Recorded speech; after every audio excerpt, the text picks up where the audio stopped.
এগুলোকে যেন আমরা অপবিত্র করে না তুলি।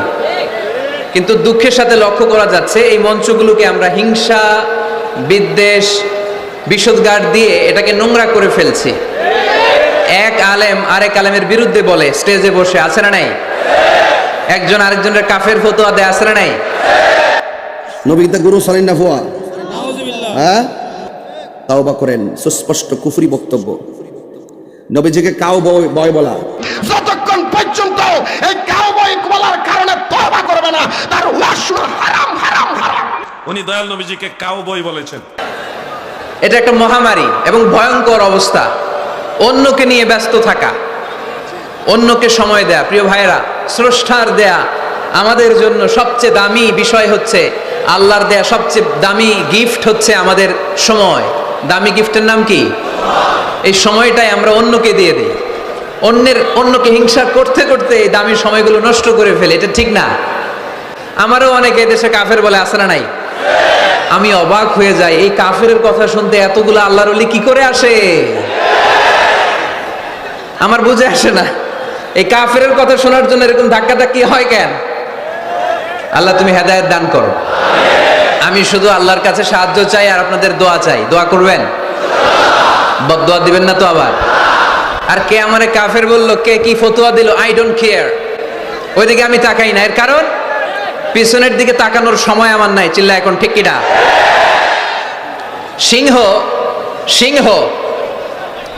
একটা সিংহ ঘন্টায় ছুটতে পারে 90 কিলোমিটার বেগে। কত কিলোমিটার? একটা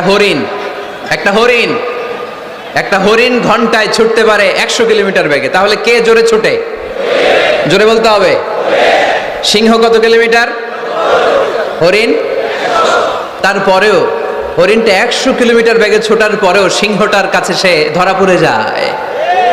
এর কারণ সিংহ যখন ধরার জন্য ছোটে সে শুধু সামনে তাকায়, সে পিছনে তাকায় না।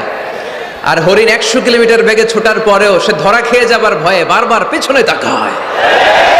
আর পিছনে তাকার কারণে ওর গতিটা স্লো হয়ে যায় আর সিংহের হাতে বধ হয়ে যায়। পিছনে তাকাবার সময় আমাদের নাই। চিল্লায় বলো ঠিক কিনা? আমরা অহংকার শিখি নাই, আমরা হিংসা শিখি নাই। আমাদের বুকে আছে বুক ভরা ভালোবাসা। আমি বিএনপি বুঝি না, জামাত ইসলাম বুঝি না, তাবলীগ বুঝি না, পীরের মুরিদ বুঝি না। যারাই পড়েছে লা ইলাহা ইল্লাল্লাহ, তার জন্য আমাদের হৃদয়ে জায়গা আছে না নাই? মুসলমান কেন, হিন্দুদের জন্য আমাদের বুকে জায়গা আছে না নাই? হিন্দু ভাই যদি বলে আমি পড়বো আশহাদু আল্লা ইলাহা ইল্লাল্লাহ ওয়া আশহাদু আন্না মুহাম্মাদ রাসূলুল্লাহ, তার জন্য আমাদের দরজা খোলা আছে না নাই? This is the beauty of Islam. এটা ইসলামের সৌন্দর্য। এটা অনেকে বুঝতে চায় না। আল্লাহ আমাদেরকে সহি সমঝ দান করুক, আমরা পড়ি আমিন। হিংসা, বিদ্বেষ, অন্যের পিছু লেগে থাকা, গীবত করা, অন্যকে গালিগালাজ করা, অন্যকে কাফের মুশরিক বলে ফতোয়া দিয়ে এই পবিত্র মঞ্চগুলোকে নষ্ট হওয়া থেকে যেন আমরা বিরত থাকতে পারি। সম্মানিত সুধী, আমি চাইব অল্প কয়েক মিনিট যতক্ষণ কথা বলি আপনাদের কান দুটো খরগোশের মতো খাড়া করে আমার দিকে রাখতে হবে। পারা যাবে? মাশাআল্লাহ। আমাকে আলোচনার সুন্দর একটা বিষয় দেয়া হয়েছে, সূরা জুমআ আয়াত 10, এবং এই টপিকটা নিয়ে আমি কথা বলতে চাই প্রতিটি জেলায় জেলায়, যেখানে আল্লাহ তাআলা আমাদেরকে কাজের প্রতি উৎসাহিত করেছে, খেটে খাওয়ার জন্য উৎসাহিত করেছে। আমরা বসে বসে খেতে চাই না। কাজে আছো? কার পায়ে দাঁড়াবা? তো এতদিন কার পায়ে দাঁড়াইছো? নিজের পায়ে দাঁড়ানো মানে স্বাবলম্বী হওয়া। কি হওয়া?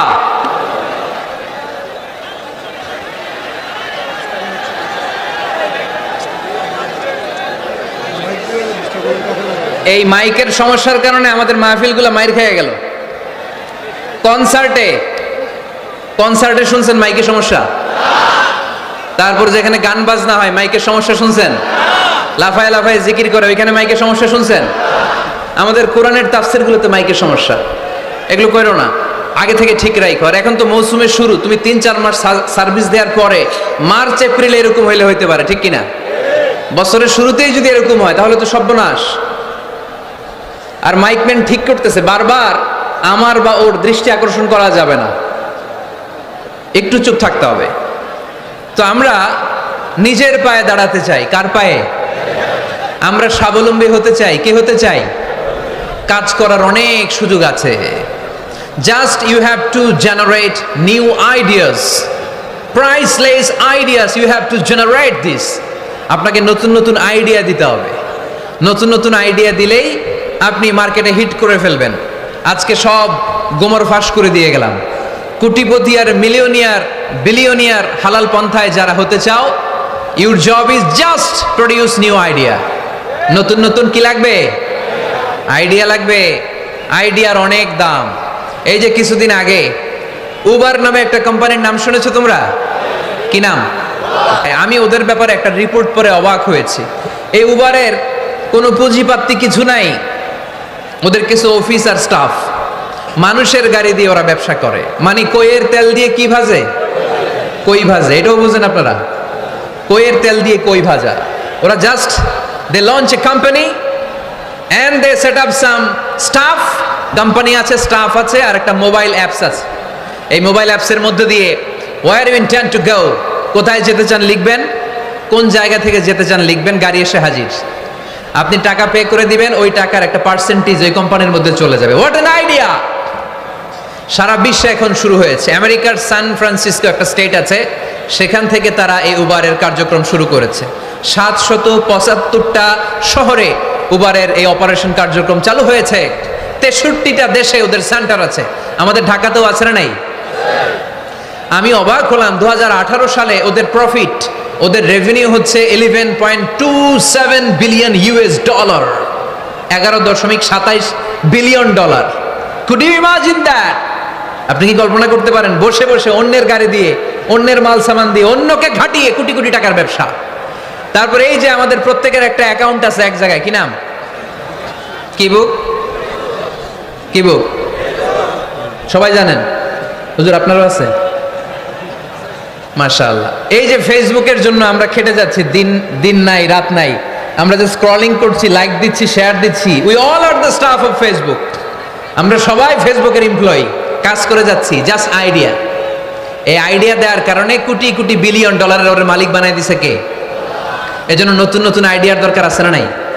আমাদের বাংলাদেশের ছেলেদের ভালো আইডিয়া আছে, তার প্রমাণ ওরা বানাইছে উবার, আমরা বানাইছি পাঠাও। আমরা বানাইছি কি? পাঠাওয়ে চড়ছেন কারা কারা দেখি?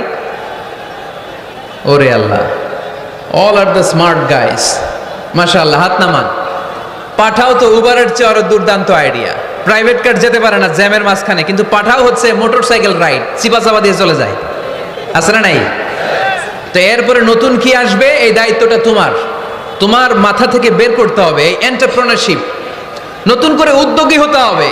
এই ভাইয়ের মতো বিলিয়নিয়ার হতে চাও, মিলিয়নিয়ার হতে চাও, you have to generate new ideas. নতুন নতুন আইডিয়াই তোমাকে হালাল পন্থায় বিলিয়নিয়ার বানাতে পারে, ঠিক কিনা? আত-তাজিরা সাদুক আল-আমিন মা'আন নাবিয়্যিন ওয়াস সিদ্দীকিন ওয়াশ শুহাদাই ওয়াস সালিহিন। আমানতদার, সত্যবাদী ব্যবসায়ী কিয়ামতের দিন নবীদের সাথে, শাহিদদের সাথে, সিদ্দীকিনদের সাথে, সৎ কর্মশীল ব্যক্তিদের সাথে দাঁড়িয়ে যাবে। চিৎকার করে পড়েন সুবহানাল্লাহ। এজন্য নতুন নতুন যত আইডিয়া আছে এগুলো আমাদের মাথা থেকে বের করতে হবে, তাহলেই আমাদের ব্যবসায় বরকত দিবে কে? সম্মানিত সুধী, তাই বলছিলাম আমরা নিজের পায়ে দাঁড়াতে চাই, আমরা কিছু করে দেখাতে চাই, আমরা স্বাবলম্বী হতে চাই। পরিশ্রম করতে হবে, পরিশ্রমের কোনো বিকল্প নেই। There is no alternative way to struggle. Struggle তোমাকে করতেই হবে। কেউ তোমার জন্য স্পেস তৈরি করে দিবে না। এই পৃথিবীতে কেউ কাউকে জায়গা দেয় না, এই পৃথিবীতে এসে জায়গা করে নিতে হয়। চিৎকার দিয়ে বলো ঠিক কিনা? হুঙ্কার দিয়ে পৃথিবীবাসীকে জানিয়ে দিতে হয় আমি এসেছি।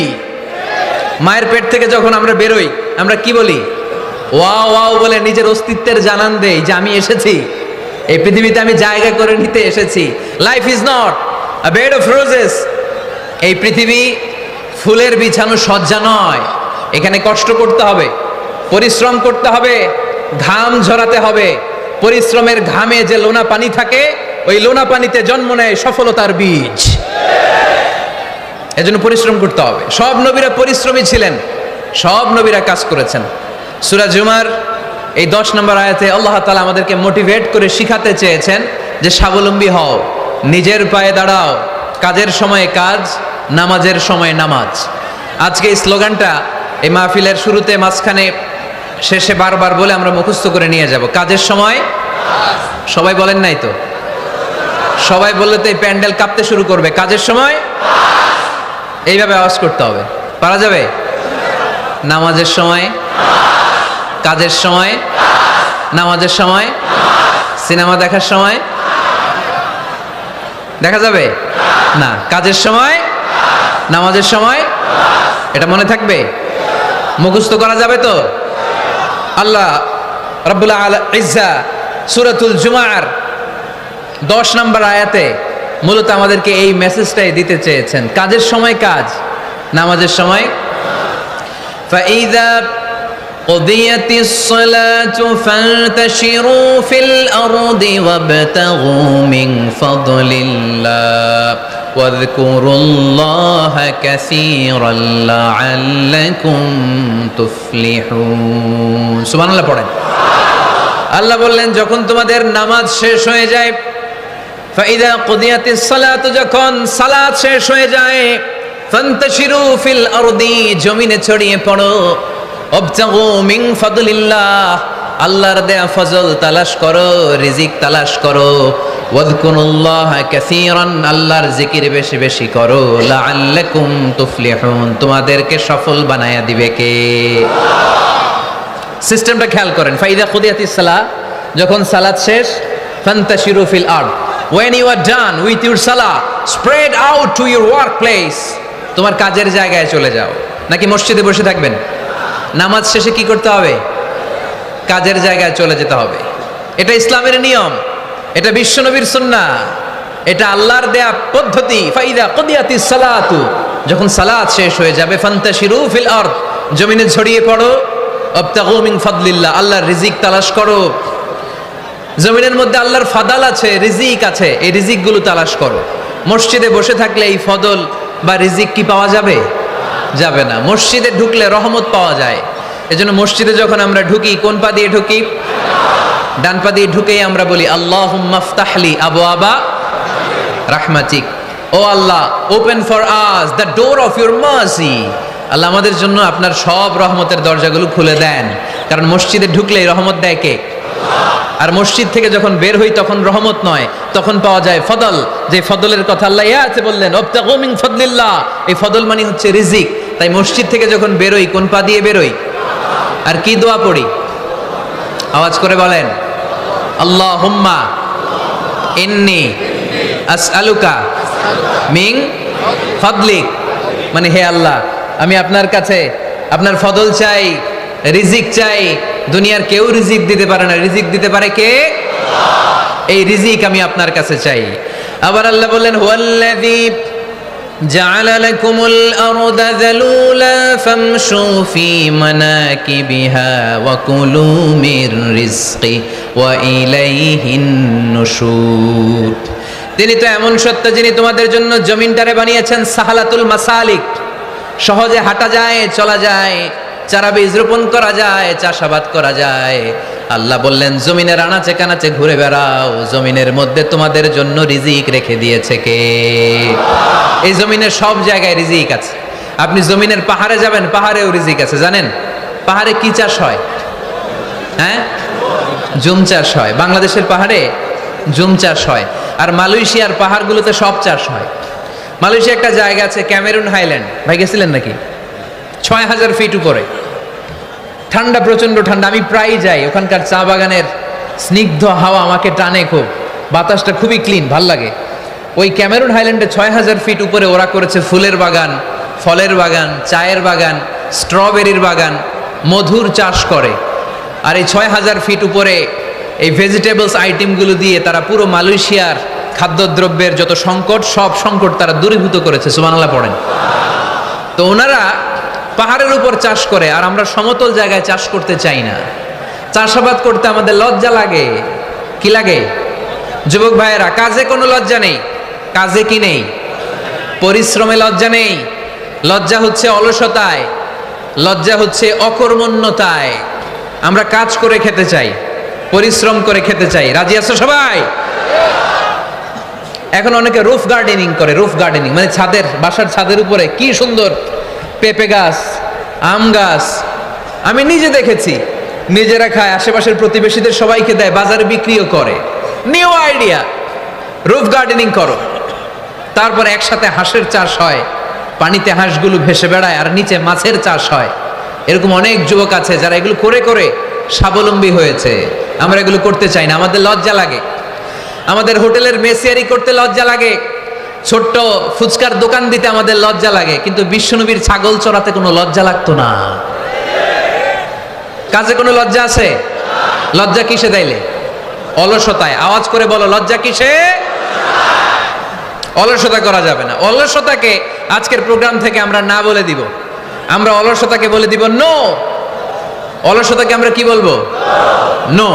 আমরা অলস হতে চাই না, আমরা খেটে খেতে চাই, ঘাম ঝরাতে চাই। পরিশ্রমের ঘামের লোনা পানিতে জন্ম নেয় সফলতার বীজ। আমরা সফল হতে চাই, ঠিক কিনা? এজন্য অলসতা করা যাবে না, কাজ করতে হবে। আল্লাহ রাসূল সাল্লাল্লাহু আলাইহি ওয়াসাল্লাম এবং সাহাবারা আমাদেরকে কাজের প্রতি উৎসাহিত করেছেন। সাইয়েদনা ওমর ফারুক রাদিয়াল্লাহু তাআলা আনহু, নাম শুনেছেন? কত নাম্বার খলিফা? সবাই বলেন। 1 নাম্বার খলিফার নাম কি? 2 নাম্বার খলিফার নাম? 3 নাম্বার? 4 নাম্বার? রিদওয়ানুল্লাহি তাআলা আলাইহিম আজমাইন। ওমর ফারুক সাধারণ কোনো সাহাবী ছিলেন না, তিনি এমন সাহাবী ছিলেন, বিশ্বনবী সাল্লাল্লাহু আলাইহি ওয়াসাল্লাম বলেছেন আমার পরে কোনো নবীও নাই, রাসূলও নাই, তবে আমার পরে যদি কেউ নবী হতো আমার ওমর নবী হয়ে যেত। বিশ্বনবী বলছেন লা নবিয়্যা বা'দি ওয়ালা রাসূলা, আমার পরে কোনো নবী নাই, রাসূল নাই। লাউ কানা বা'দি নাবিয়্যুন লাকানা উমর, তবে আমার পরে যদি নবী হওয়ার কোয়ালিটি আমার কোনো সাহাবীর মধ্যে থেকে থাকে, আমার ওমরের মধ্যে সেই কোয়ালিটি আছে। প্রভু তুমি বলেছ রাসূল দেবে না, বলনি দেবে না ওমর, বলনি দেবে না হামজা তারি, খালিদ বিজয় সমর। প্রভু তুমি বলেছ রাসূল দেবে না, বলনি দেবে না ওমর, বলনি দেবে না হামজা তারি, খালিদ বিজয় সমর। প্রভু তুমি বলেছ রাসূল দেবে না। সুবহানাল্লাহ পড়েন। ওমরে ফারুক রাদিয়াল্লাহু তাআলা আনহু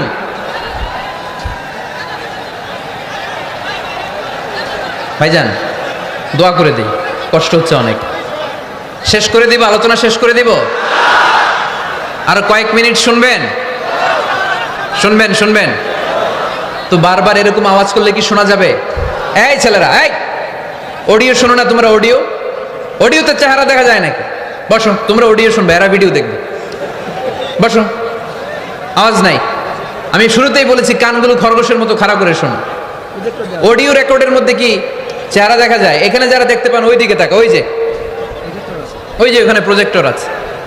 আওয়াজ করা যাবে না। আলোচনার মাঝখানে বক্তাকে এত ডিস্টার্ব করলে বক্তা তার আলোচনার ফ্লো হারিয়ে ফেলে। সে কি বলছিল এটা সে ভুলে যায়।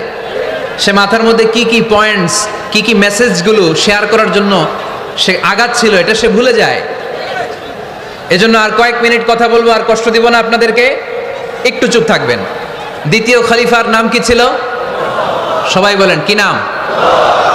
সাইয়েদনা ওমর ফারুক রাদিয়াল্লাহু তাআলা আনহু। উনারে মুনাফিকরা খুব ভয় পেত। কারা? মুনাফিক চিনেন তো? ভিতরে এক বাইরে আরেক, তার নাম? সবাই বলেন, ভিতরে এক বাইরে আরেক, তার নাম মুনাফিক। ইউযহিরু খিলাফা মা ইউবতিন, আরবিতে কি বলে? ইউযহিরু খিলাফা মা ইউবতিন, প্রকাশ করে একটা, ভিতরে আরেকটা। ভিতরে এক বাইরে আরেক, তার নাম? সবাই বলেন, ভিতরে এক বাইরে আরেক, তার নাম? আমরা কি মুনাফিক হতে চাই? এরা যখন যে সুবিধাজনক অবস্থানে থাকে তখন তার সাথে থাকে। ডান দিকে যে বলে আপনি ভালো, আমি আপনার দলের লোক। বায়ে যে বলে আরে না এটা খারাপ, আপনি ভালো, আমি আপনার দলের লোক। এরকম আছে না নাই? যখন যে ক্ষমতায় তখন তারে তেল মারে। যেদিকে বৃষ্টি আর তুফান ওইদিকে ছাতা ধরে। আছে না নাই? বাংলাদেশে একটা গান চলছিল কিছুদিন, শুনতাম, মধু হই হই বিষ হাবাইলা।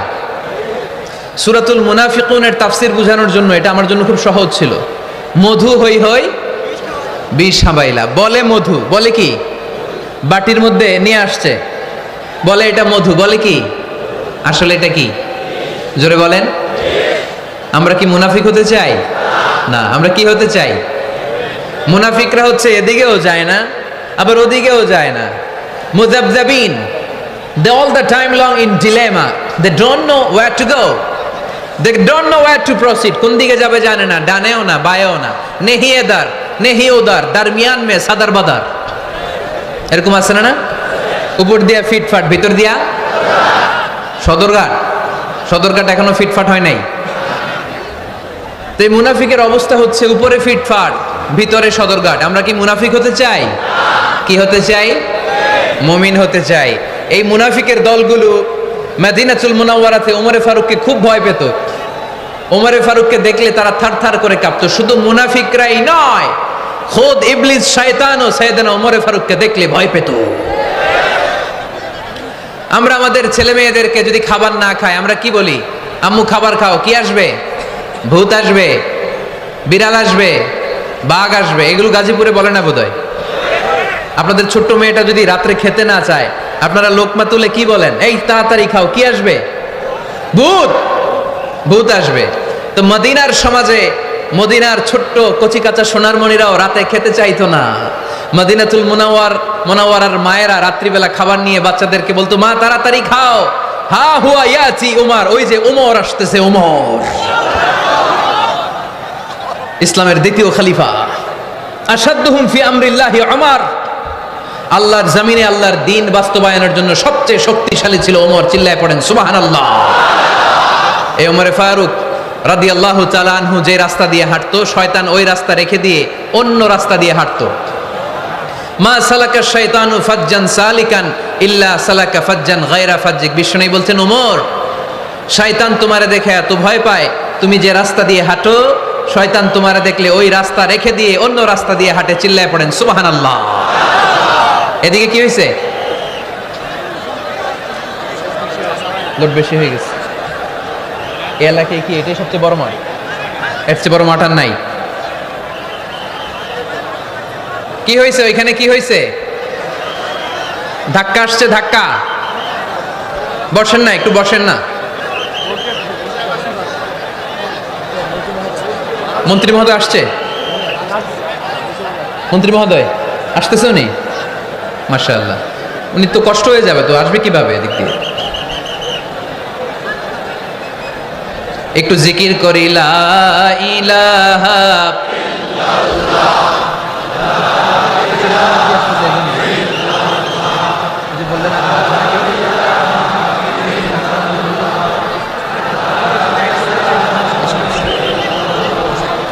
লা ইলাহা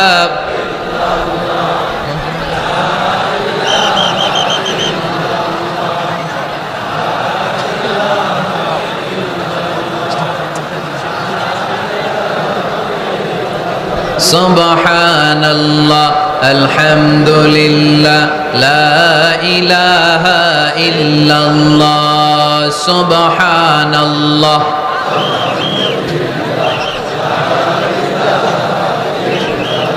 আল্লাহ নামের জিকির করবে যারা, আল্লাহর কাছে প্রিয় তারা। আল্লাহর কাছে প্রিয় যারা, জান্নাতে প্রবেশ করবে তারা। জোরে লা ইলাহা ইল্লাল্লাহ,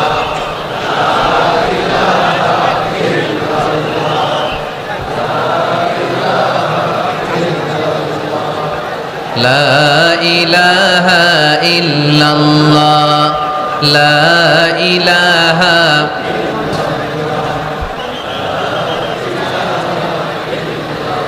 লা ইলাহা ইল্লাল্লাহ মুহাম্মাদুর রাসূলুল্লাহ সাল্লাল্লাহু আলাইহি ওয়াসাল্লাম। সাইয়েদনা ওমর ফারুক মসজিদে নববীর ইমাম।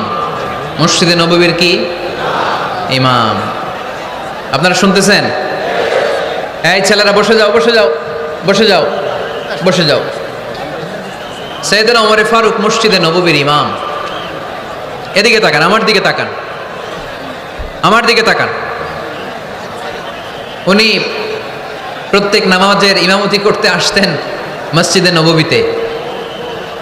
জোহরের নামাজে ইমামতি করলেন, ইমামতি করে দেখলেন নামাজ শেষ, সবাই বের হয়ে চলে যায়। এটাই ইসলামের নিয়ম, ঠিক কিনা? ফাইদা কুদিয়াতিস সালাতু ফান্তাশিরু ফিল আরদ ওয়াবতাগু মিন ফাদলিল্লাহ। নামাজের সময় খেয়ে ফেলাইছি, নামাজের সময়, কাজের সময়, নামাজের সময়, কাজের সময়। ফাইদা কুদিয়াতিস সালাহ, যখন নামাজ শেষ হয়, ফান্তাশিরু ফিল আরদ, জমিনে ছড়িয়ে পড়ো। এটা ইসলামের আইন। তার মানে আল্লাহ বোঝাতে চাইলেন নামাজের সময় মসজিদে চলে যাও। নামাজ যখন শেষ হয়ে যাবে, শিক্ষক চলে যাবে স্কুলে, কৃষক চলে যাবে ফসল খেতে, মেম্বার অব দ্য পার্লামেন্ট চলে যাবে সংসদ ভবনে, ব্যবসায়ীরা চলে যাবে শপিং মলে, ঠিক কি না? কাজে চলে যাও। ওমরে ফারুক নামাজের ইমামতি করিয়ে নামাজ শেষ করলেন, সবাই চলে গেল। ইয়ামান দেশ থেকে আসা কিছু লোক গোল হয়ে বসে আছে, জিকির আজকার করে, আবাদত করে, এরা যায় না। এরা কি করে না? যায় না। আসরের নামাজে সাইয়েদনা ওমরে ফারুক রাদিয়াল্লাহু তাআলা আনহু নামাজের ইমামতি করলেন, নামাজ শেষ, সবাই চলে যায়, এরা যায় না। মাগরিবের নামাজের পরেও এরা যায় না, এশার সালাতের পরেও এরা যায় না। এশার পরে উনি ধরলেন, মা বালুকুম মা খাতবুকুম, হোয়াটস রং উইথ ইউ ম্যান, তোমাদের কি সমস্যা? জোহর, আসর, মাগরিব, এশা প্রত্যেক সালাতের পরে সবাই যার যার কাজে চলে যায়, তোমরা যে যাও না, বাড়ি কই? বলি ইয়ামান। তো বসে থাকো কেন? কি করো? কই জিকির করি। কি করি? কি করি? জিকির আজকার করি, তাসবিহ তাহলিল পড়ি, ইবাদত করি। তো তোমরা যে যাও না, তোমাদের খাবার দেয় কে? খাবারের ব্যবস্থা হয় কোত্থেকে? তারা বলল, আমাদের জিকির দেখে, আমাদের বুজুর্গি দেখে আশেপাশের লোকেরা পাতিল ভরে খাবার নিয়ে আসে, ওই খাবার আমরা খাই। নাহনু আল মুতাওয়াক্কিলুনা আলাল্লাহ, আমরা আল্লাহর উপর তাওয়াক্কুল করে এখানে বসে থাকি। উমরে ফারুক বললেন, সর্বনাশ, তোমরা যদি মুতাওয়াক্কিলুনা আলাল্লাহ হও তাহলে কেমনে হবে? তোমরা তো মুতাওয়াক্কিলুনা আলাল্লাহ নাও, তোমরা হচ্ছে আল মুতাওয়াক্কিলুন বা'দুকুম আলা বা'দ, আল্লাহর উপর তাওয়াক্কুলকারী নয়। তোমরা যারা পাতিলের মধ্যে করে খাবার নিয়ে আসে তাদের উপর তাওয়াক্কুল করে বসে আছো, ঠিক কি না? তোমাদের জিকিরও চলে, আবার মাথায় টেনশনও চলে, পাতিল কি ছোট আসবে না বড় আসবে, খাবারে আমার ভাগেরটা থাকবে কি থাকবে না, টেনশন আছে না নাই? কারণ অন্যের উপর নির্ভরশীল, নিজেরা রান্না করে নাই, নিজে তো বাজার করে নাই, নিজের তো অ্যারেঞ্জমেন্ট বলতে কিছু নাই, আরেকজন যা দিয়ে যাবে ওইটা খাবে। ওমরে ফারুক বুঝালেন, আরে বোকা, এটারে তাওয়াক্কুল বলে না। তোমার সাধ্যে যতটুকু আছে তার সবটুকুন করার পরে তুমি তাওয়াক্কুল করবে একজনের উপর, তিনি কে? এক সাহাবী বললেন, ইয়া রাসূলুল্লাহ, ইয়া হাবিবাল্লাহ সাল্লাল্লাহু আলাইহি ওয়াসাল্লাম, আমি অনেক দূর থেকে সফর করে এসেছি, এই যে আমার ওটের রশিটা, এটা ছেড়ে দিয়ে যদি আমি ঘুমিয়ে যাই, আল্লাহর উপর তাওয়াক্কুল করি, আমার ওটটা বসে থাকবে নাকি? বিষ্ণু বললেন, না, এটারে তাওয়াক্কুল বলে না। ওটের রশি রেখে দিয়ে ঘুমাইলে তোমার ওট দৌড় দিবে। এ আকিলহা সুম্মা তাওয়াক্কাল আলাল্লাহ, ওটের রশিটা আগে দড়ি দিয়ে ভালো করে গাছের সাথে বাঁধো, তারপরে তাওয়াক্কুল করবে একজনের উপর, তিনি কে? আগে বাঁধতে হবে, তারপরে তাওয়াক্কুল, আগে কাজ করতে হবে, তারপরে তাওয়াক্কুল। এক লোক বড় হুজুরের কাছে দোয়া চাইছে, হুজুর আপনি দোয়া করবেন আল্লাহ যেন আমার একটা ছেলে সন্তান দেয়। কি দেয়? কথা বুঝে নাই বোধ হয়। কি দেয়? ছেলে সন্তান দেয়। তো হুজুর অনেক দোয়া করে দিছে, বড় হুজুর, আল্লাহ তারে তুমি ছেলে সন্তান দিও। তো ছেলে সন্তান হয় নাই। তার পরের বছর এসে আবার হাজির, হুজুর একটু দোয়া করেন আমার জন্য আল্লাহ একটা ছেলে সন্তান দেয়। হুজুর আবার দোয়া করলেন, কিন্তু ছেলে আর হয় নাই। পরের বছর এসে আবার হাজির, হুজুর একটু দোয়া করেন। কি দোয়া করবো বাপ? বলে হুজুর দোয়া করেন আল্লাহ যেন আমার একটা ছেলে সন্তান দেয়। হুজুর আবার দোয়া করলেন। এর পরের বছর এসে আবার হাজির, কয় হুজুর ছেলে সন্তান। হুজুরকে ঘটনা কি? ঘটনা কি?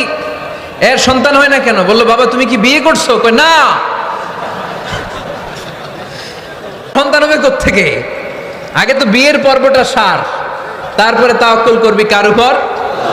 বিষ্ণু বললেন, তাগদু খেমাসান তারুহু বিতানান, পাখিগুলোর মতো যদি সকালবেলা তাওয়াক্কুল করে বের হয়ে যাও, প্রতিটা পাখি, আপনাদের গাজীপুর এলাকায় পাখির বাসা আছে নাকি? কি পাখি আছে? বাবুই পাখি, হ্যাঁ কি পাখি? সব আছে। তো এই পাখিগুলো এই গাজীপুরের বিভিন্ন গাছপালার উপরে যে নিড় বানিয়েছে বাসা, দেখবেন সকাল বেলায় এই পাখিগুলো আল্লাহর উপর তাওয়াক্কুল করে বের হয়ে যায়। এই পাখিগুলো জানে কোন জায়গায় ওর রিজিক আছে। এই পাখিগুলোর রিজিকের ব্যবস্থা করলো কে? সারা দিন শেষে পাখিগুলো আবার ওদর পূর্তি করে এই পাখিগুলোরে নিড়ে ফিরিয়ে দেয় কে? জানে না কোথায় খাবার আছে। আমাদের ফ্রিজ আছে, ফ্রিজ, ডিপ ফ্রিজ, 7 দিনের বাজার করে ডিপ ফ্রিজের মধ্যে খাবার রেখে দেই। পাখিদের ডিপ ফ্রিজ আছে নাকি? আমাদের টাকা বেশি ঘরের মধ্যে হয়ে গেলে ব্যাংকের মধ্যে অ্যাকাউন্টে ফেলে দিয়ে আসি। পাখিদের কোনো ব্যাংক অ্যাকাউন্ট আছে নাকি? তারুহু তাকদু খিমাসান তারুহু বিতানান। সকালবেলা পাখিগুলো কিচির মিচির আল্লাহর জিকির করে বের হয়ে যায়। বিকেলবেলা প্রতিটা পাখির পেটে খাবার দিয়ে আবার ফিরিয়ে দেয় কে? এটার নাম তাওয়াক্কুল। ওমরে ফারুক বললেন, তোমরা যা করছো এটা তাওয়াক্কুল নয়। নামাজের পরে বের হয়ে যাবা, আল্লাহর জমিন যে আবাদ করবা, কৃষি কাজ করবা, ব্যবসা করবা, বাণিজ্য করবা, চাকরি করবা, আবার নামাজের সময় ঘরে আসবা। এর মাধ্যমে তোমার ঘরে যে হালাল রিজিকের ব্যবস্থা আল্লাহ করে দিবে, এটার নাম হলো তাওয়াক্কুল। পড়েন সুবহানাল্লাহ। গোটা জমিনটা আমাদের, গোটা জমিন আমাদের জন্য আল্লাহ দিয়েছেন। যেখানে যাবেন রিজিকের ব্যবস্থা আছে না নাই? আপনাদেরকে শোনাইছি না যে বাংলাদেশের পাহাড়ে কি চাষ হয়? ওখানে জুম রেখেছে আল্লাহ। মালয়েশিয়ার ক্যামেরুন হাইল্যান্ডে আল্লাহ ফলের বাগান, ফুলের বাগান রেখেছে। আবার আপনি সাগরের মধ্যে নামলে রিজিক আছে না নাই? কি আছে? মাছ। সুবহানাল্লাহ কইবেন না?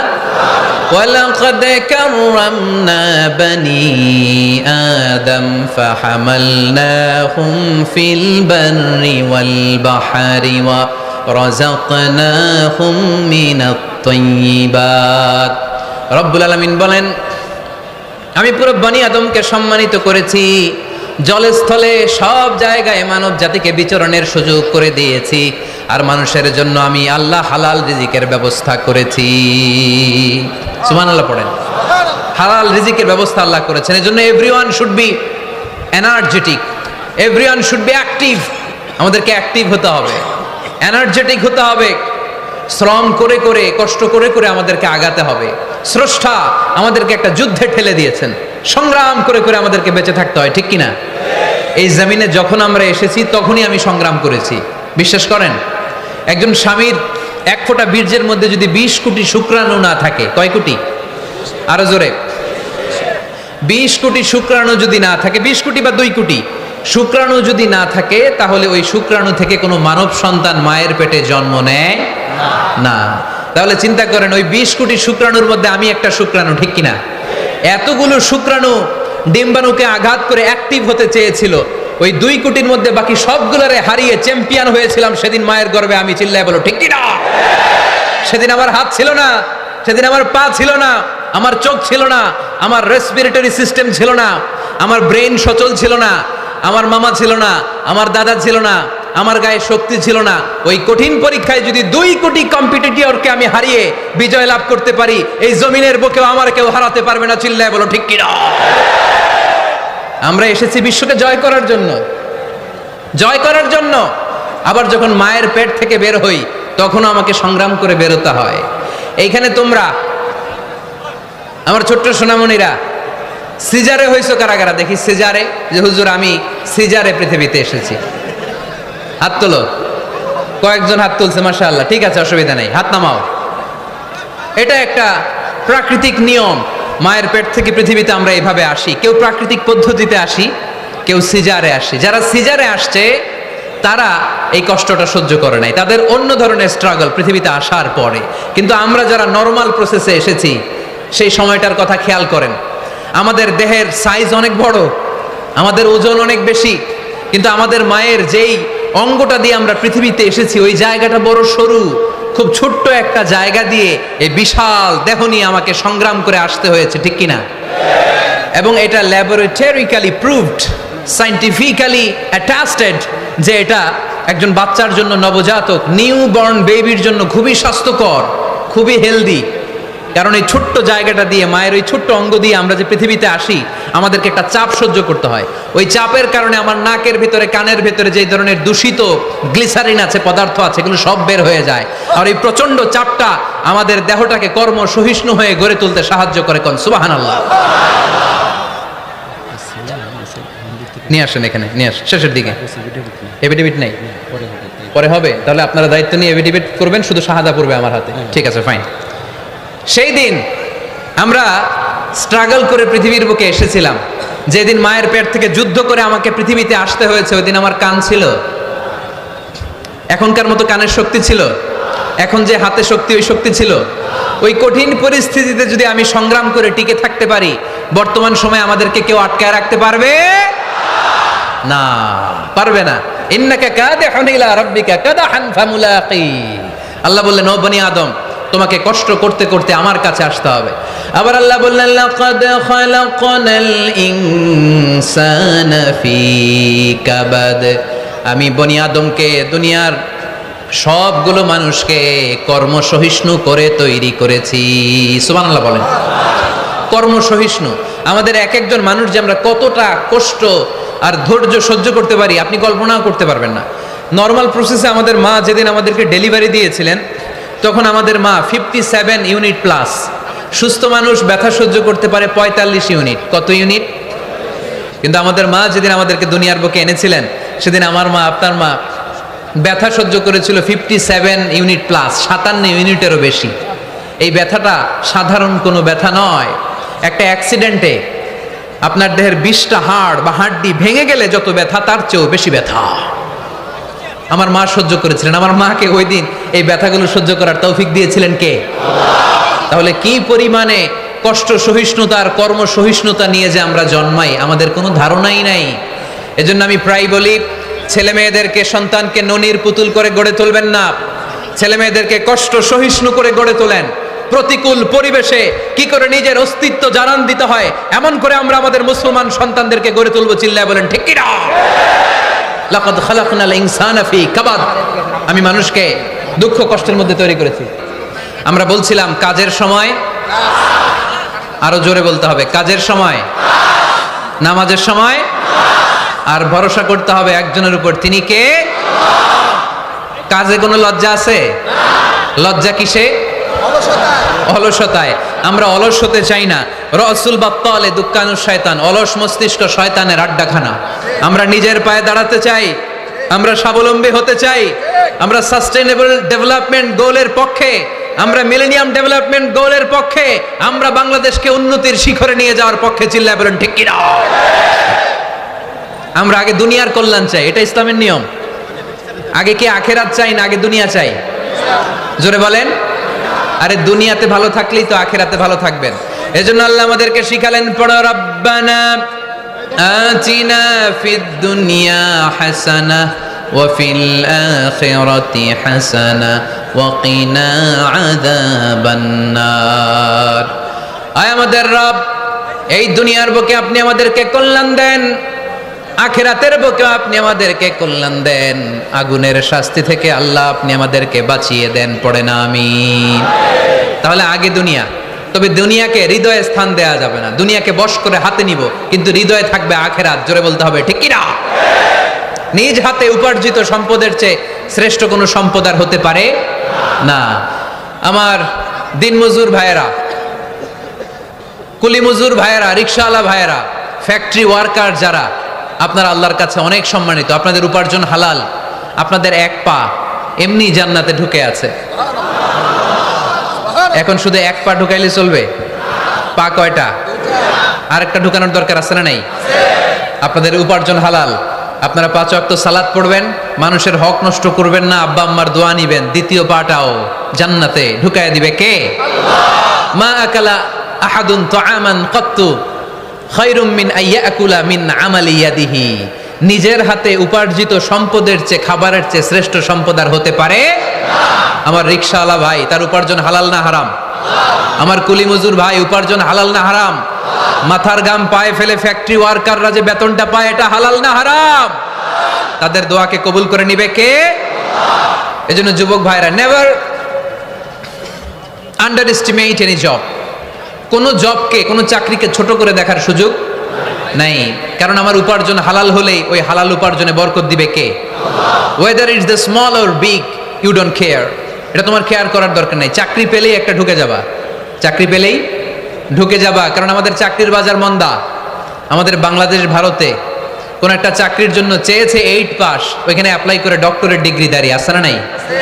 এত কষ্ট করে চাকরি পাওয়া পৃথিবীর কোথাও লাগে না, কারণ আমাদের পপুলেশন বেশি, তাই চাকরির জন্য আমাদের বসে থাকা লাগবে না, আমাদেরকে উদ্যোক্তা হতে হবে, আমাদের এন্টারপ্রেনার হতে হবে। শুরুতে যেটা বলেছিলাম, আমাদের আইডিয়াকে কাজে লাগাতে হবে, ঠিক কিনা? আর যাই করব আমরা ভালোভাবে করব, ভালোভাবে করলে ওই কাজে বরকত দেয় কে? আল্লাহ। ভালোভাবে করার জন্য আল্লাহ তাআলা সূরাতুল মুলকে আমাদেরকে গাইডলাইন দিয়েছেন। রব্বুল আলামিন বলেন, আল্লাযী খালাকাল মাউতা ওয়াল হায়াতা লিয়াবলুয়াকুম আইয়ুকুম আহসানু আমালা। তিনি এমন সত্তা যিনি তোমাদের তৈরি করেছেন, জীবন আর মৃত্যুকে তৈরি করেছেন এই জিনিসটা পরীক্ষা করবার জন্য, তোমাদের মধ্য থেকে কে ভালোভাবে কাজ করে। সুবহানাল্লাহ।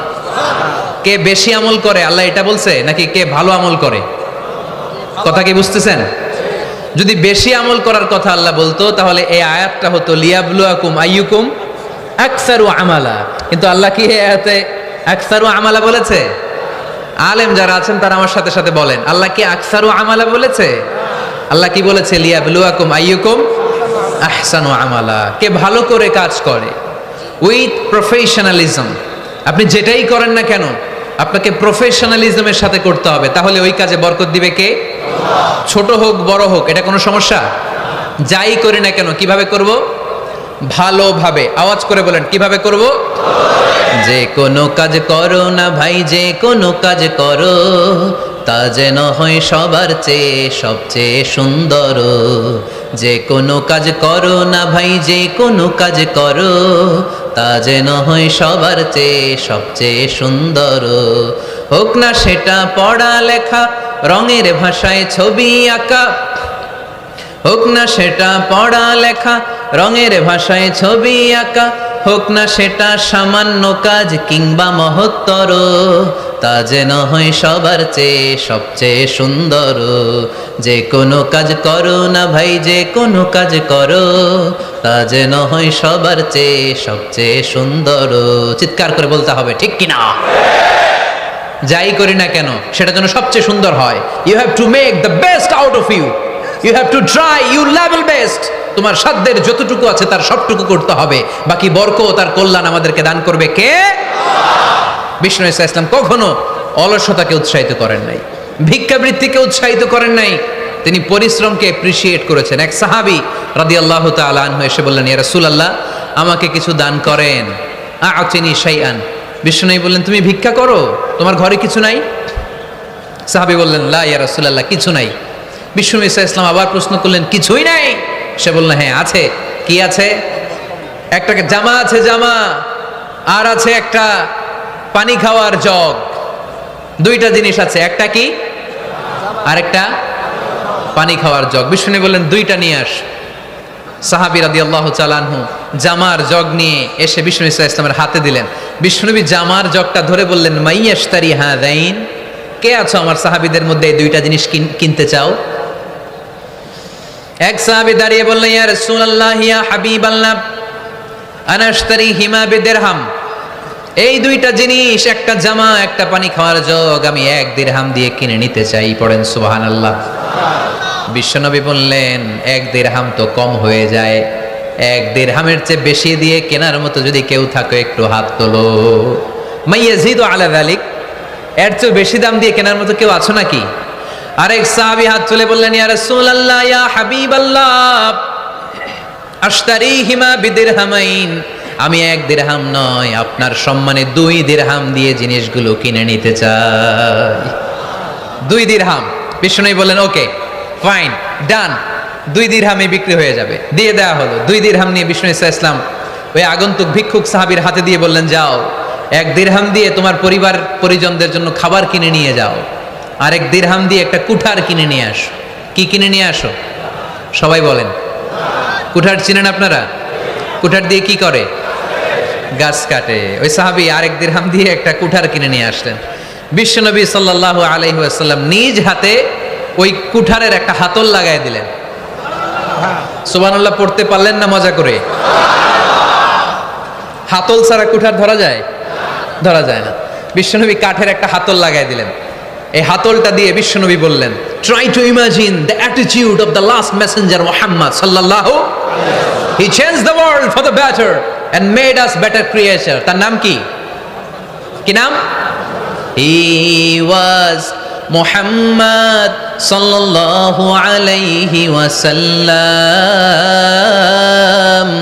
Muhammad, mercy upon mankind, teacher of all mankind, Abul Qasim, Ya Habibi, Ya Muhammad, Ya Shafi'i, Ya Muhammad, Khairu Khalqillahi Muhammad, Ya Mustafa, Ya Imam al-Mursalin, Ya Mustafa, Ya Shafi'al Alamin. পড়েন সবাই। Ya Mustafa, Ya Imam al-Mursalin, Ya Mustafa, Ya Shafi'al Alamin. He taught us to be just and kind and to feed the poor and hungry, help the wafer and the orphan child, and to not be cruel and miserly. His speech was soft and gentle, like a mother stroking her child. His mercy and compassion were most radiant when his smile was Muhammad sallallahu alayhi wasallam. Muhammad, mercy upon mankind, teacher of all mankind, Abul Qasim, Ya Habibi, Ya Muhammad, Ya Shafi'i, Ya Muhammad, Khairu Khalqillahi Muhammad. পড়েন সবাই। Ya Mustafa, Ya Imam al-Mursalin, Ya Mustafa, Ya Shafi'al Alamin, Ya Mustafa, Ya Imam al-Mursalin, Ya Mustafa, Ya Shafi'al Alamin, Muhammad। সুবহানাল্লাহ পড়েন। He was Muhammad sallallahu alayhi wasallam. বিশ্বনবী নিজ হাতে ওই সাহাবীর কুঠারের ভেতরে একটা হাতল লাগাইয়া দিলেন। ঘটনা মনে আছে নাকি নাশিদ শুনে ভুলে গেছেন? ঘটনা মনে আছে সবার? তিনি হাতল লাগাই দিলেন আর বললেন, যাও, গায়ে শক্তি আছে, তাগড়া যুবক, এই কুঠার নিয়ে জঙ্গলে যাও, জঙ্গলে যে কাঠ কাটো, লাকড়ি বানাও, বাজারে যে বিক্রি করো। লা ইয়াহতাতিবা আহাদুকুম হাজমাতান ফি যাহরিহি খায়রুম মিন আই ইয়াসআলা আহাদান ফায়ুতিয়াহু আও ইয়ামনাহু। যাদের গায়ে জোর আছে, শক্তি আছে, পরিশ্রম করে লাকড়ির বোঝা পিঠে নিয়ে বাজারে বিক্রি করা অনেক ভালো কারো কাছে হাত পাতার চেয়ে। কারণ তুমি হাত পাতলে লোকজন তোমার দিতেও পারে, নাও দিতে পারে, কিন্তু পরিশ্রম কখনো বৃথা যায় না। What is the moral of the story? রাসূল সাল্লাল্লাহু আলাইহি ওয়াসাল্লামের এই প্রফেটিক স্টোরি থেকে আমাদের শিক্ষা কি? বিশ্বনবী বললেন, যাও, কাঠ কেটে নিয়ে আসো। লা উরিদু আন আরাকা 15 আইয়াম, সামনের 15 দিন আমি যেন আমার চোখ দিয়ে তোমার আমার আশেপাশে ঘুরঘুর করতে না দেখি। সাহাবী চলে গেলেন, কাঠ কাটতে আরম্ভ করলেন, বাজারে বিক্রি করতে আরম্ভ করলেন। 15 দিনের ব্যবধানে 10 দিরহাম নিয়ে বিশ্বনবীর দরবারে ওই সাহাবী হাজির হয়ে গেলেন। 10 দিরহাম নিয়ে হাজির হয়ে গেলেন। এসে বললেন, ইয়া রাসূলুল্লাহ, ইয়া হাবিবাল্লাহ, আমি আর দরিদ্র নাই, আমি আর ভিক্ষা করি না, আমি নিজের পায়ে দাঁড়িয়েছি, আমি স্বাবলম্বী হয়েছি, আমি অন্যান্য খেটে খাওয়া মানুষের মতো এখন উপার্জন করে আমার ফ্যামিলির চাহিদা মিটাই। পড়েন সুবহানাল্লাহ। What is the moral of the story? এই প্রফেটিক স্টোরি থেকে আমাদের জন্য শিক্ষা হচ্ছে, বিষ্ণু ইসা ইসলাম চাইলেই ওই 2 দিরহাম দিয়ে বলতে পারতেন, যাও, এটা দিয়ে খাবার কিনে খাও। দুপুরবেলা খাইতো, রাত্রেবেলা আবার জাকাতের লাইন ধরতো। কথা কন? তার মানে বিষ্ণু ইসা ইসলাম কাজের প্রতি উৎসাহিত করেছেন। 2 নম্বর লেসন বা শিক্ষা হচ্ছে, বিশ্বনবী সাল্লাল্লাহু আলাইহি ওয়াসাল্লাম পার্মানেন্ট সলিউশন করে দিয়েছেন, স্থায়ী সমাধান। ঠিক কিনা? আমরা প্রায় জাকাতের শাড়ি দেই, লুঙ্গি দেই, আছে না নাই? আলহামদুলিল্লাহ, আপনাদের গাজীপুরে বোধহয় এগুলো নাইটাই, এখানে নাই, আছে। যদি থেকে থাকে এই ট্র্যাডিশন আপনারা বন্ধ করবেন। জাকাতের শাড়ি বলতে কোনো শাড়ি নাই, জাকাতের লুঙ্গি বলতে কোনো লুঙ্গি নাই। কারণ জাকাতের শাড়ি আর জাকাতের লুঙ্গি যদি আপনি বিতরণ করেন আর সামান্য সয়াবিন তেল আর চাল ডাল যদি আপনি প্যাকেট করে দিয়ে দেন, তাহলে 1 মাস পরে আবার যে সে আরেক জায়গায় জাকাতের লাইনে দাঁড় হয়ে যাবে। চিল্লা এখন ঠিক কিনা? এজন্য আপনাকে পার্মানেন্ট সলিউশনের ব্যবস্থা করতে হবে। আমি সব জায়গায় বলি যে প্রতিটি জেলার বিজনেস ম্যাগনেট যারা আছেন তারা সবাই মিলে একটা জাকাত ম্যানেজমেন্ট প্ল্যাটফর্ম গড়ে তুলুন। সেখান থেকে এমনভাবে জাকাত দিন যাতে মানুষ স্বাবলম্বী হতে পারে। স্বাবলম্বী বানানোর জন্য, দারিদ্র বিমোচনের জন্য জাকাত এসেছে, জাকাতের শাড়ি লুঙ্গি বিতরণের জন্য নয়। আর জাকাতের শাড়ি এত পাতলা, মশারি কি পাতলা, এর চেয়েও পাতলা। দেখছেন কখনো? এটারে একবার ধোয়ার পরে দ্বিতীয়বার পরা যায় না। একবার ধোয়ার পরে শাড়ির দিকে তাকাইলে শাড়ি আন্নের দিকে বেশকি মেরা থাকবো। কথা বলেন ঠিক কিনা? এইভাবে শাড়ি লুঙ্গি দেয়া যাবে? এভাবে তো শাড়ি লুঙ্গি বিতরণ করলে যারা লাইন ধরে জাকাত নিতে আসলো এই আল্লাহর বান্দাদেরকে অপমান করা হয়। আর আল্লাহ বললেন ওয়ালাকাদ কাররামনা বানি আদম, আমি পুরো বানি আদমকে সম্মানিত করেছি। ফেরেশতার সম্মান বেশি না মানুষের? বুঝে শুনে বললেন কার? তুমি মাটির আদমকে প্রথম সৃষ্টি করিয়া ঘোষণা করিয়া দিলে শ্রেষ্ঠ বলিয়া, তাই তো নূরের ফেরেশতা করে আদমকে সেজদা। সুবহানাল্লাহ পড়েন। তাই তো নূরের ফেরেশতা করে আদমকে সেজদা, সবার চেয়ে সম্মান দিলে মাটির আদমকে। পড়েন আল্লাহু আল্লাহু তুমি জাল্লে জালালুহু, শেষ করা তো যায় না গে তোমার গুণগান। আল্লাহু আল্লাহু, সুবহানাল্লাহ পড়েন। আহা, মানুষের মর্যাদা সবচাইতে বেশি। এজন্য জাকাত যারা নিতে আসে তাদেরকে অপমান করা যাবে না। এর কারণ জাকাত দিয়ে আপনি কোনো করুণা করেননি, বরং ওরা জাকাত নিয়ে আপনাকে এই ফরজ ইবাদত করার সুযোগ করে দিয়ে আপনার প্রতি করুণা করে গিয়েছে। আওয়াজ করে বলেন ঠিক কি না? অনেকে মনে করে আমি জাকাত দিয়ে আমি মনে হয় দয়া করছি, আমি মনে হয় করুণা করছি। আচ্ছা, যারা গরিব ওরা যদি জাকাত না নেয় ওর সমস্যা আছে? নিমুনা জাকাত। কিন্তু আমি যদি বলি দিমুনা, আমার খবর আছে না নাই? আমার জন্য দেয়া ফরজ, ওর জন্য নেয়া ফরজ না। তাই আমি দিয়ে করুণা করিনি, ও আমার কাছ থেকে জাকাত নিয়ে জাহান্নামের আগুন থেকে আমাকে বাঁচিয়ে ও আমাকে দয়া দেখিয়েছে।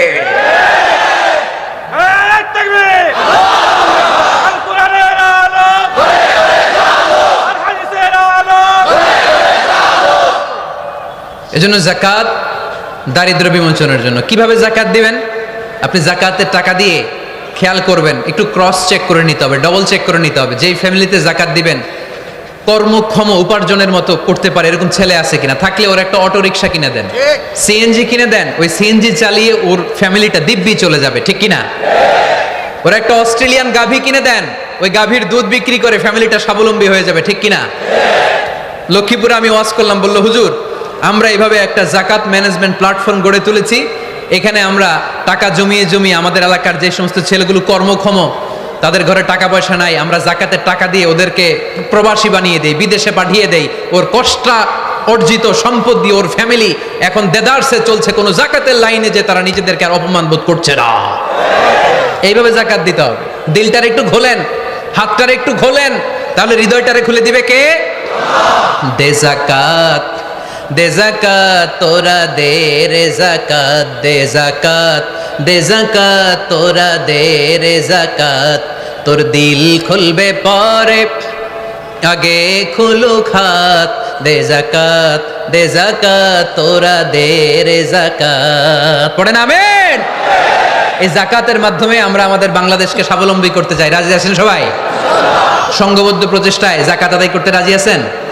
বিশ্বনবী সাল্লাল্লাহু আলাইহি ওয়াসাল্লাম চাইলে এই 2 দিরহাম দিয়ে বিদায় করে দিতে পারতেন, কিন্তু বিশ্বনবী সাল্লাল্লাহু আলাইহি ওয়াসাল্লাম তাকে কাজের প্রতি উৎসাহিত করলেন, পার্মানেন্ট সলিউশন দিলেন। এজন্য অলসতার সাথে ইসলামের কোনো সম্পর্ক আছে? আওয়াজ করে বলেন, অলসতার সাথে সম্পর্ক আছে? অলসতাকে যেন আজকে আমরা কি বলে দিছিলাম? ভুলে গেছি? আরো জোরে। অলসতাকে আজকে আমরা নো বলে দিছি। আমরা কর্মক্ষম। আরে অলস তো হয় মুনাফিকেরা, অলস হয় কারা?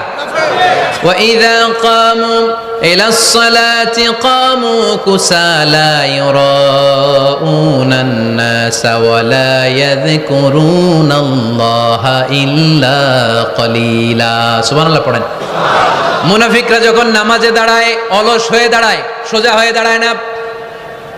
মসজিদে নববীর কাতারগুলোর মধ্যে মুমিনদের সাথে যখন মুনাফিকেরা দাঁড়াতো, অলসের মতো দাঁড়াতো, দেয়ালের মধ্যে হেলান দিয়ে দাঁড়াতো। এরকম আছে না অনেকে অলস? কিন্তু আমরা যারা মুমিন, আমরা নামাজে দাঁড়ালে কি আমাদের হৃদয়ে অলসতা আসে নাকি হৃদয়টা সজীব হয়ে ওঠে? আমাদের হৃদয়কে নামাজে দাঁড়ালে সজীব করে দেয় কে? কিদুশ শাইতানু আলা কাফিয়াতি রাসি আহাদিকুম ইযা হুয়া নাম। আমরা যখন রাতে ঘুমোতে যাই, শয়তান আমাদের মাথার পিছনে অলসতার 3টা গিট মারে। কি মারে? এই যে রশি দিয়ে এরকম বাঁধে, যে এটারে গাজীপুরে আপনারা কি বলেন? গিট্টু। হ্যাঁ, গিট্টু।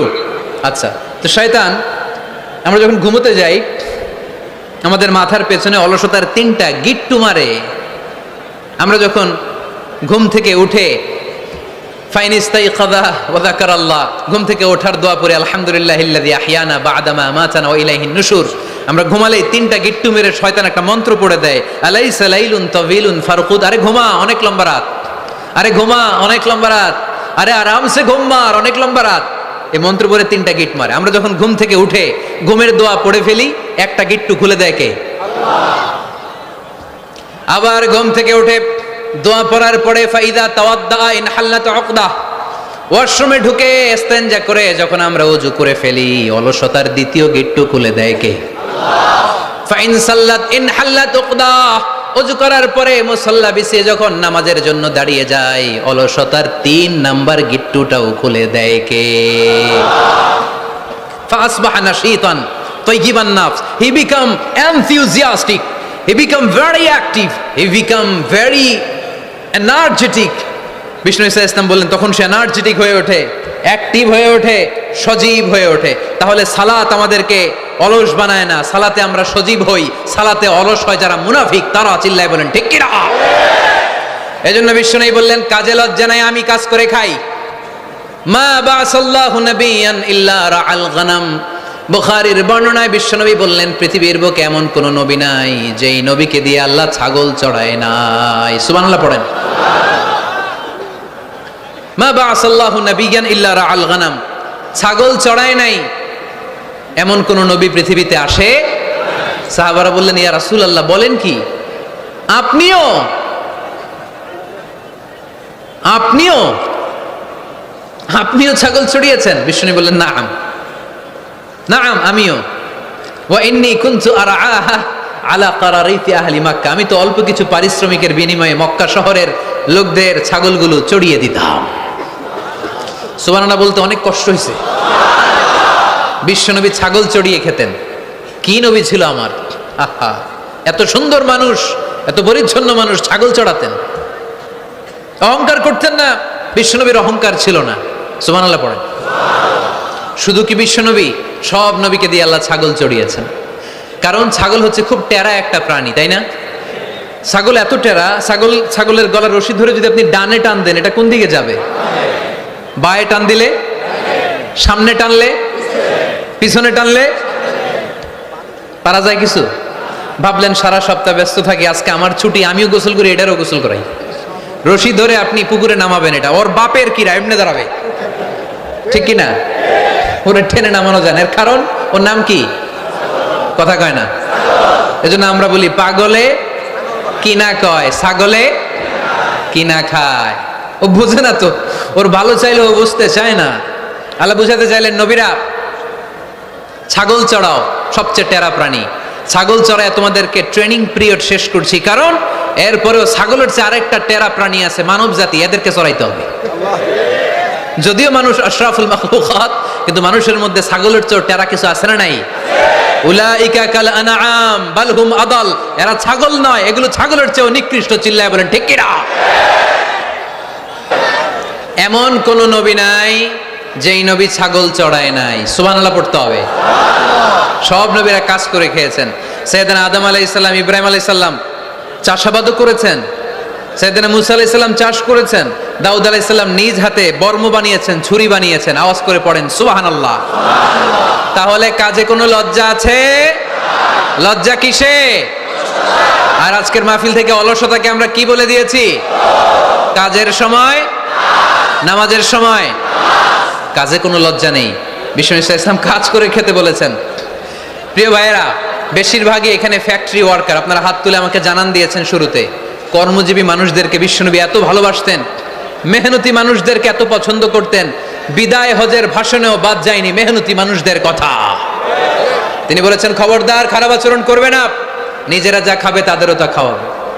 নিজেরা যা পড়বে তাদেরকেও তা পড়াবে। আতুল আজিরা আজরাহু ক্বাবলা আইয়াজিফা আরাকু, সুনানি ইবনে মাজার হাদিস। শ্রমিকের ঘাম শুকিয়ে যাওয়ার আগে তার পারিশ্রমিক দিয়ে দাও। আবার বিশ্বনবী বললেন, খবরদার, সালাসাতুন আনা খাসমুহুম, কিয়ামতের দিন 3 শ্রেণীর ব্যক্তির বিরুদ্ধে আমি আল্লাহ নিজে মামলা দায়ের করব। এক শ্রেণীর ব্যক্তি হচ্ছে রাজুলুন ইস্তাওফা আজিরান, ইস্তাআজারা আজিরান ফাস্তাওফা মিনহু ওয়া লাম ইয়াতি আজরা, যে ব্যক্তি শ্রমিক ভাড়া করে কাজ করালো কিন্তু তার টাকা দেয় নাই, তার পারিশ্রমিক দেয় নাই। আল্লাহ বলেন, কিয়ামতের দিন তোর বিরুদ্ধে আমি দাঁড়াবো। I will be against you in the day of judgment. কেউ তোরে কিয়ামতের দিন সাহায্য করে ছুটাতে পারবে না। এজন্য খবরদার, শ্রমিকদের সাথে খারাপ আচরণ করবেন না। আবার শ্রমিক ভাইরাও যারা আছেন, আপনাদের ডিউটি যত ঘন্টা ঠিক তত ঘন্টাই পালন করতে হবে, তা না হলে কিন্তু আপনাদের উপার্জন হালাল হবে না।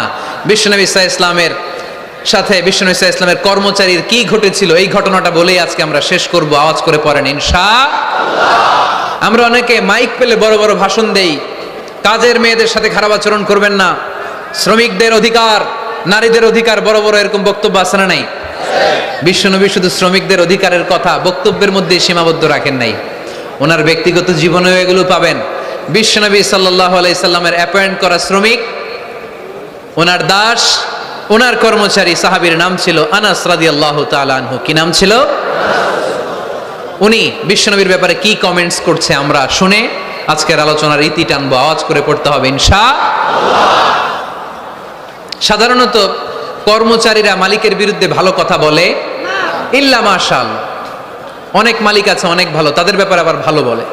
সাধারণত কারো ব্যাপারে যদি আপনি তথ্য নিতে চান, আপনি তার ওয়াইফের কাছ থেকে তথ্য নেন, তার কর্মচারীর কাছ থেকে নেন, তার বাড়ির দারোয়ান থেকে নেন, তার ঘরের কাজের মহিলার কাছ থেকে নেন, তার ড্রাইভারের কাছ থেকে নেন, তাহলেই তার ব্যাপারে আসল সব তথ্য বের হয়ে আসবে।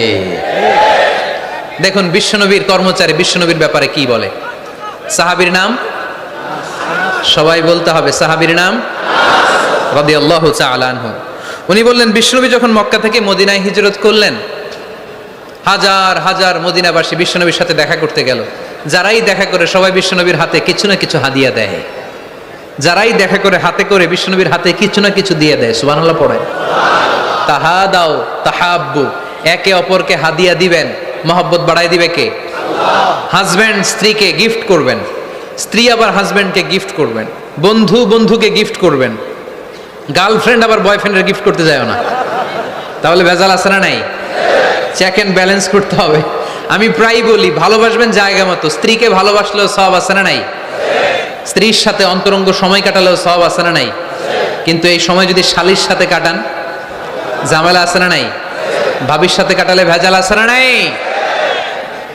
যারাই বিশ্বনবীর সাথে দেখা করে সবাই বিশ্বনবীর হাদিয়া দেয়। সাইয়েদনা আনাস রাদিয়াল্লাহু তাআলা আনহু বর্ণনা করেন, আমার আম্মা যেন দেখা করতে আসলেন আমাকে নিয়ে, আমি ছোট্ট আনাস।